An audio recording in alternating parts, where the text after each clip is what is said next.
बिस्मिल्लाहिर्रहमानिर्रहीम। आज हम बात करेंगे चैप्टर नंबर 12 थैलेमस के क्लिनिकल्स के बारे में।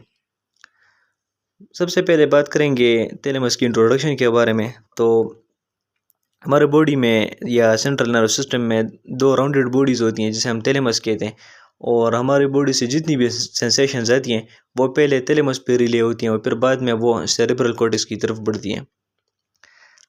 अब आते हैं लीजन ऑफ थैलेमस की तरफ। तो ट्यूमर, हेमरेज और थ्रोम्बोसिस में lead to thalamic lesion. Damage to VPL ventroposterior-lateral and VPM ventroposterior medial nucleus of thalamus result in loss of sensation of all forms and muscle joint sensation from opposite side of body। हमारा thalamus body के कंट्रोलेटरल side of body के साथ connected होता है, और अगर एक thalamus में मसला आ जाए तो अपोजिट साइड की जो सेंसेशन है वो सारी लॉस्ट हो जाएंगी, including muscle joint sensation and all other sensation, for example heat, temperature, pain, etc.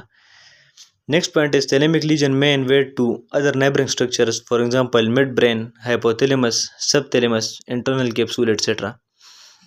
Next come to pain relief.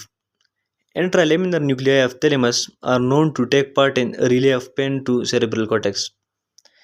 हमारा जो थैलेमस है उसके दरमियान में एक वाई शेप स्ट्रक्चर होता है, उस पर एक न्यूक्लियाई प्रेजेंट होता है, उसे हम कहते हैं इंट्रालेमिनर न्यूक्लियाई। ये बात हमने एनाटॉमी में हमारी जो प्लेलिस्ट है उसमें डिस्कस हो चुकी है। तो इंट्रालेमिनर न्यूक्लियाई वो पेन की सेंसेशन को रिसीव करते हैं। अगर हम इंट्रालेमिनर न्यूक्लियाई को हटा दें तो सीरियस जो कैंसर या और सीवियर कंडीशंस होती हैं उसमें हम पेन को रिलीव कर सकते हैं। Next come to the thalamic pain. Thalamic pain may occur as patient is recovering from thalamic infarct. Spontaneous pain occurs on opposite side of body. The painful sensation may be aroused by light touch, cold, etc.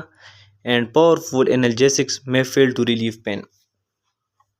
जब भी thalamic infarct मतलब जो artery जो thalamus को supply करती है वो blocked हुई हो और उसकी वो ट्रीट हो जाए, मतलब उसे ब्लॉकेज हट जाए और थैलेमस को ब्लड की सप्लाई कंटिन्यू हो जाए, तो उसमें एक पेन काज होता है जिसे हम थैलेमिक पेन कहते हैं।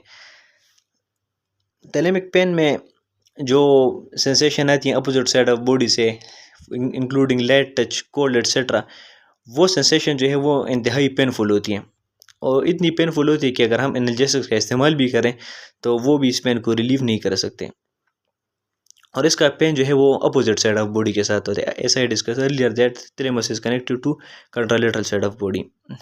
Next comes the abnormal involuntary movements. Involuntary movements को हम एटेक्सिया कहते हैं। तो थैलेमस में भी अगर लीजन इसकी काज हो जाए तो एबनॉर्मल इनवॉलंटरी मूवमेंट्स काज हो सकती हैं।